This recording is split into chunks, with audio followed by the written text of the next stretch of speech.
Welcome to Jana news. నేను మీ రజిత. వనస్థలిపురంలోని కాపు భవన్లో కాపు తెలగ బలిజ ఒంటరి సంఘం ఆధ్వర్యంలో ఈరోజు ఉచిత వైద్య శిబిరం ఏర్పాటు చేశారు.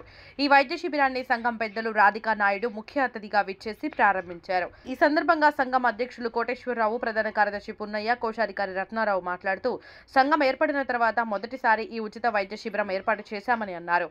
ఈ వైద్య శిబిరంలో doctor Boggu Suresh, doctor Prasad, doctor Subrahmanyam, doctor Rambabu, doctor Sukanya, doctor నిహారికల ఆధ్వర్యంలో ఉచిత కంటి పరీక్షలు, దంత పరీక్షలు చేసి అవసరం ఉన్నవారికి ఉచితంగా మందులు, కంటి అద్దాలు ఇస్తున్నామని తెలిపారు. శనివారం ఉదయం 9 గంటల నుండి మధ్యాహ్నం 2 గంటల వరకు ఉచిత వైద్య శిబిరం ఉంటుందని, చుట్టుపక్కల నివసించే సంఘం సభ్యులు, ప్రజలు ఈ అవకాశాన్ని సద్వినియోగం చేసుకోవాలని కోరారు. కమ్యూనిటీ హాల్ 2వ ఫ్లోర్ పనులు తన స్వంత నిధులతో చేపిస్తానని సంఘం పెద్దలు బోలిశెట్టి నరసింహారావు తెలియజేయగా, సంఘం సభ్యులు ఆయనను సన్మానించి కృతజ్ఞతలు తెలిపారు. కార్యక్రమంలో సంఘం ఉపాధ్యక్షులు ఆంజనేయులు, నాగభూషణం, సుబ్బారావు, సత్యనారాయణ, వైద్య శిబిరం నిర్వహణ కమిటీ సభ్యులు తోట హనుమంతరావు, రాంబాబు, బీసీ నరసింహుడు, ఎక్స్ ఆర్మీ, సిహెచ్ ప్రసాద్, ఏడుకొండలు, వెంకటేశ్వరరావు, సుధా శ్రీనివాసరావు, నరేంద్ర, అరవింద్, తోట శ్రీనివాస్, రత్నారావు, సత్యనారాయణ, సంఘం పెద్దలు, సభ్యులు, మహిళలు పాల్గొన్నారు. ఫస్ట్ టైం ఈ యొక్క సంఘంలో ఉచిత వైద్య శిబిరం అనేది ఏర్పాటు చేయడం జరిగింది. దీని ద్వారా కమ్యూనిటీ బేస్డ్ పరంగా ఎవరైతే పూర్ పీపుల్ ఉన్నారో వాళ్ళందరూ కూడా మేలు చేయాలనే సంకల్పంతో ఈ యొక్క కార్యక్రమానికి శ్రీకారం చుట్టడం జరిగింది. తద్వారా పేద ప్రజలకి న్యాయం జరుగుతుంది. కమ్యూనిటీ పరంగా కూడా మరి వాళ్ళకి ఎంతో సహాయం చేసిన వాళ్ళ అవుతామన్నటువంటి ఉద్దేశం చేత ఈ యొక్క కార్యక్రమాన్ని తలపెట్టడం జరిగింది. భవిష్యత్తులో కూడా కమ్యూనిటీ పరంగా ఎవరైతే పూర్ పీపుల్ ఉన్నారో వాళ్ళందరినీ కూడా ఒకే బాట మీద నడవాలన్నటువంటి సంకల్పంతో వాళ్ళకి ట్రైనింగ్ ప్రోగ్రామ్ కూడా కండక్ట్ చేయడం జరిగింది. టైలరింగ్ కానివ్వండి, బ్యూటిషియన్ కోర్సులు కానివ్వండి, ఎంప్లాయ్మెంట్ ప్రొవైడ్ చేయడానికి కూడా మేము ముందుకు రావడం జరుగుతుందని చెప్పేసి కూడా ఈ సందర్భంగా తెలియజేస్తూ సంఘం తరఫున ఎన్నో కార్యక్రమాలు మొదలుపెట్టాలని చెప్పేసి మా సంఘం యొక్క కార్యవర్గం నిర్ణయించింది. తద్వారా ఏదైతే మేనిఫెస్టో ఇష్యూ చేశామో, ఏదైతే కార్యవర్గం రిజర్వేషన్స్ తీసుకుని మాకు పెట్టిందో దాని ప్రకారం ఈ యొక్క కార్యక్రమాలను కూడా భవిష్యత్తులో టేకప్ చేసి కమ్యూనిటీ పరంగా అందరినీ కూడా డెవలప్ చేసి దిశగా తీసుకొడతామని చెప్పేసి వైద్య శిబిరం అనేది ఉందో ప్రతి నెల 2వ శనివారం నాడు ఈ కార్యక్రమాన్ని కొనసాగించడం జరుగుతుంది. డాక్టర్స్ కూడా ఎక్స్పర్ట్స్ తీసుకొస్తున్నాము. ఎవరికైతే కంటి ఆపరేషన్లు కానివ్వండి, ఇతర ఆపరేషన్లు ఏదైతే చేయించాల్సి వస్తుందో వాటన్నింటినీ కూడా కార్పొరేట్ హాస్పిటల్స్ కూడా ఉన్నాయి. వాటికి తర్వాత కళ్ళజోళ్ళు కూడా కంటి ఆపరేషన్ చేయించుకోవడానికి ఫ్రీగా ఇవ్వడానికి కూడా సంఘం తరఫున మేము వాళ్ళకి ఇస్తున్నాము. అలాగే ప్రొవైడ్ చేయడానికి కూడా చాలామంది దాతలు వస్తున్నారు.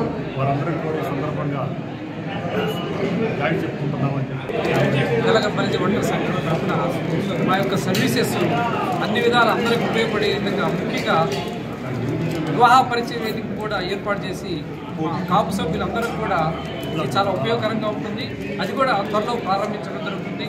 అలాగే మన అన్ఎంప్లాయ్మెంట్ పిల్లలు ఎవరైనా ఉంటే వాళ్ళకి సంబంధించిన వివిధ కోర్సెస్లో ట్రైనింగ్ కూడా ఇక్కడ ఇప్పించి వాళ్ళకి తగు విధంగా ఉద్యోగాలు వచ్చేందుకు కూడా ఈ సంఘం ద్వారా ఒక పైన 2nd ఫ్లోర్లో కొన్ని రూమ్స్ అలాట్ చేసి వాళ్ళకి కావాల్సిన కంప్యూటర్స్ అవి కూడా ఏర్పాటు చేసి వాళ్ళకి మంచి ట్రైనింగ్ ఇవ్వడానికి మంచి స్పెషలిస్ట్ దగ్గర నుంచి తీసుకొచ్చి మన విద్యార్థులందరూ కూడా ఉపయోగకరంగా ఈ బిల్డింగ్ తరఫున అన్ని కార్యక్రమాలు, సంక్షేమ కార్యక్రమాలని ఏర్పాటు చేయడానికి మా కమిటీ తరఫున నిర్ణయం తీసుకున్నాము. ముందు అన్ని కార్యక్రమాలను కూడా విజయవంతంగా చేయడానికి మీ అందరూ సహకరిస్తే అన్ని కోర్సులు మీ సలహా ప్రకారంగా ఏర్పాటు చేస్తామని ఈ సందర్భంగా తెలియపరుచుకుంటున్నాం. వనస్థలిపురం కాపు సంఘ చరిత్రలో ఈ ఉచిత వైద్య శిబిరం మరి ప్రారంభించడం అనేది ఎంతో సంతోషదాయకమైన విషయం. దీనికి విచ్చేసినటువంటి కుల పెద్దలు కానీ, మరి డాక్టర్స్ కానీ, మిగతా ప్రొఫెషనల్స్ కానీ వచ్చి ఈ కార్యక్రమాన్ని ఎంతో దిగ్విజయం చేశారు. దానికి సంతోషం. ముఖ్యంగా ప్రపంచంలో ఏ సమాజంలో అయినా కూడా పేద మధ్యతరగతి వారి యొక్క సంక్షేమం కోసమే పాటుపడతాం అనేది మనకందరికీ తెలిసినటువంటి విషయం. అది గవర్నమెంట్ అయినా కూడా, ప్రైవేట్ ఏజెన్సీస్ అయినా కూడా, లేదా ట్రస్ట్లు అయినా కూడా వీళ్ళ యొక్క బాగోగుల కోసం అహర్నిశలు కష్టపడటం జరుగుతుంది. దానిలో భాగంగానే వనస్థలిపురంలో 35 సంవత్సరాల క్రితం ఏర్పడినటువంటి ఈ కాపు ఒంటరి బల్య సంఘాల యొక్క ఈ కలయికలో ఈ శిబిరాన్ని ఏర్పాటు చేయడం ముఖ్య ఉద్దేశం ఏంటంటే పేద మధ్యతరగతి వారి యొక్క బాగోగులు చూడటంలో ఒక వినూత్నమైనటువంటి పద్ధతిని నెలకొల్పడం జరిగింది. దాంట్లోనే ఇప్పుడు గవర్నమెంట్ కానీ మిగతా ఏజెన్సీలు కానీ ఏదో ఆర్థిక సహాయం చేసి ఏదో టెంపరీగా వదిలించుకుంటున్నారు. కానీ వీళ్ళకి కావాల్సినటువంటి వైద్య సహాయం కానీ ఉచిత విద్య కానీ లేదా ట్రైనింగ్ కోర్సెస్ కూడా ఏర్పాటు చేసుకుని వాళ్ళకి కావాల్సినటువంటి ఇన్ఫ్రాస్ట్రక్చర్ని అది కూడా అరేంజ్ చేసి వారి యొక్క బాగు కోసం అహర్నిశలు కష్టపడుతూ అనేకమైనటువంటి పథకాలని మరి అమలు చేయడానికి ఈసీ ఎగ్జిక్యూటివ్ కమిటీ ఎంతో కృషి చేస్తుంది. దానికి మీ యొక్క సలహాలు సూచనలు ఇచ్చినట్లయితే మరికొన్ని పథకాలు కూడా ప్రవేశపెట్టి మీ యొక్క బాగోగులను చూసుకుంటానికి అహర్నిశలు కష్టపడతామని చెప్పి ఈ సందర్భంగా మీకు తెలియజేస్తున్నాను. ముఖ్యంగా నాకు ఈ కాపు సంఘంతో ఒక 35 సంవత్సరాలతో ఉంది. మొట్టమొదటి కూడా ఈ సాంఘిక సేవా కార్యక్రమంలో పాల్గొని మాకు తోచినంతగా మేము సహాయం చేసుకుంటూ వచ్చాము. అట్లానే ఈ మొట్టమొదటిగా మేము ఈ వచ్చిన సందర్భంలో ఎన్నికల్లో వచ్చిన సందర్భంలో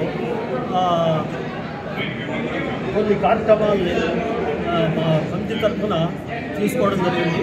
ఆ కార్యక్రమాల్లో ఈ మొట్టమొదటి కార్యక్రమంగా సేవా కార్యక్రమంగా చేపట్టాము. ఇది చాలా మంచి కార్యక్రమం, మా కమ్యూనిటీకి ఉపయోగపడేటువంటి కార్యక్రమం. అందరూ కూడా ఉపయోగించుకొని అభివృద్ధి చెంది వాళ్ళ యొక్క జీవన ప్రమాణాలను కూడా పెంచుకొని సంఘం అభివృద్ధి కోరుకుంటూ వాళ్ళని అందరూ కూడా పార్టిసిపేట్ చేయడం. అందరికీ నమస్కారం. ఈ యొక్క కార్యక్రమం నిర్వహించడానికి గల కారణం ఇప్పుడు అందరికీ కూడా హెల్త్ విషయంలో 90% చాలా ప్రాబ్లమ్స్ ఉన్నవి. ఆ ప్రాబ్లమ్స్ అన్ని సాల్వ్ చేయాలని ఉద్దేశంతో మా కమిటీ వారందరూ కూడా నిర్ణయం చేసుకుని ప్రతి నెల 2వ శనివారం పర్మనెంట్గా ఉండాలని డిసైడ్ చేసి ఈ యొక్క సేవా కార్యక్రమం మానవ సేవ మాధవ సేవ అన్న ఒక విధానాన్ని మేము అమలు చేయడానికి మేమందరం కూడా సంతోషంగా చక్కగా హ్యాపీగా సేవ చేద్దామని మీ ముందుకు వస్తున్నాం. మీరందరూ ఆశీర్వదించాలని కోరుకుంటున్నాం.